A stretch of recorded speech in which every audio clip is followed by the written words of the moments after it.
Hello and thank you for joining me on WOW's YouTube channel. My name is Sasha Reade and today I've got a fun and exciting Christmas card to make with you, and this is part of the countdown to Christmas with WOW embossing powder and friends.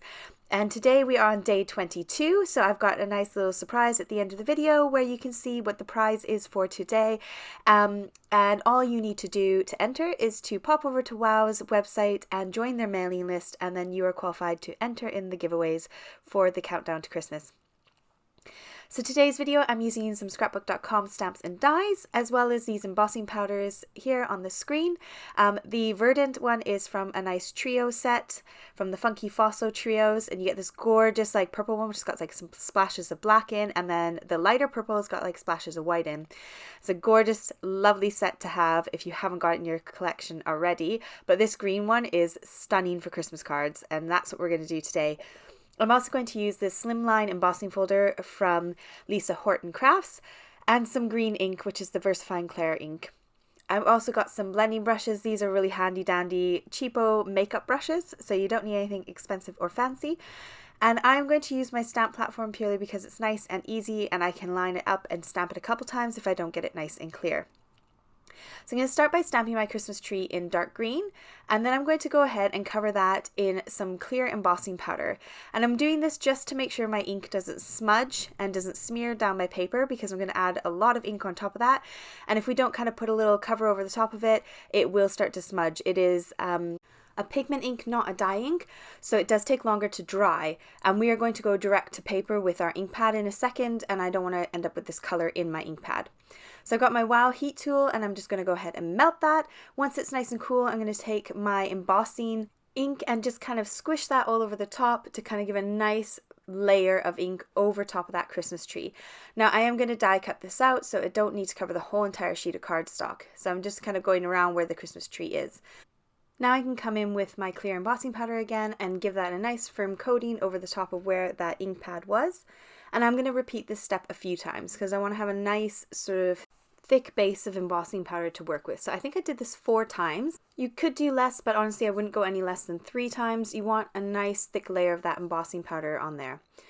The next bit that we're going to do is we're going to take that verdant green that I showed you kind of in the beginning of the video, and we're going to use that to make the tree appear a bit more fluffy and a bit more full.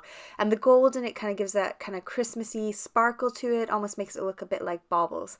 So I'm taking my little blending brush and I'm dipping it very gently into that pot and just ever so slightly tapping it. Now it doesn't look like very much, it really doesn't, but when you start heat setting it, that color really pops, so you can always add more, but you can't take it off if you put too much on. And I did this about 3 times and put too much on the first 2 times by tapping away too much. So have a play, less is more, and work your way up to sort of the color and the amount that you want. So I'm just tapping a little bit here and there and kind of covering around all those branches of the tree.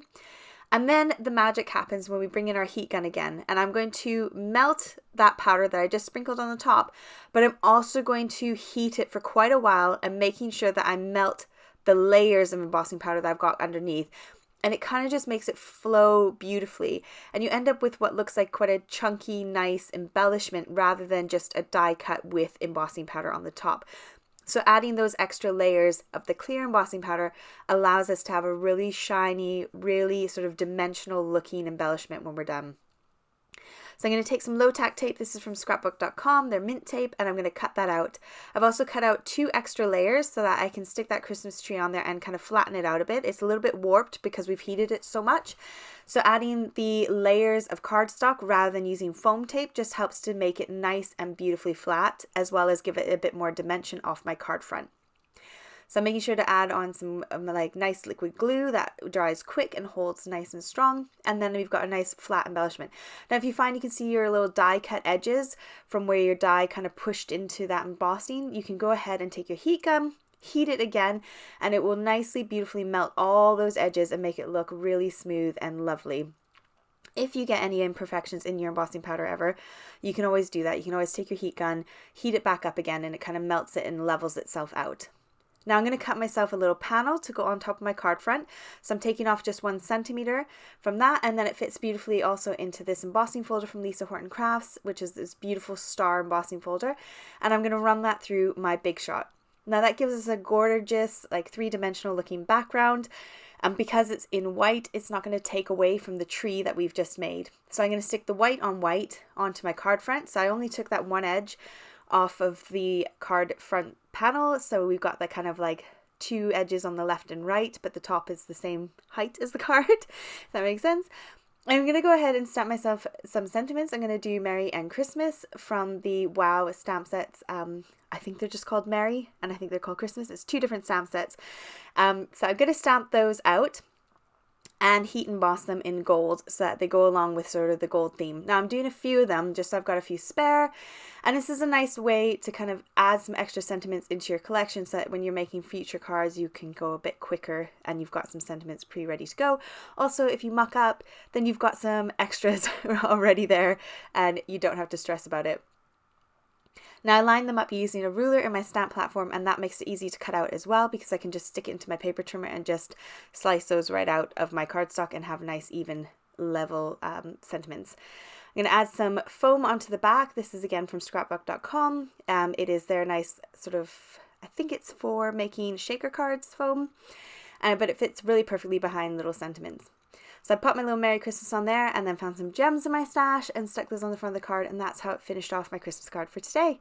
So I hope you had fun with me, and don't forget to pop along to Wow's website and join in on the fun. Today's prize is from Jo Herbert. It's her favorite collection of embossing powders, so make sure you pop over to that website, sign up for their mailing list, and you are entered in to win. Thank you for joining me. Take care. Bye.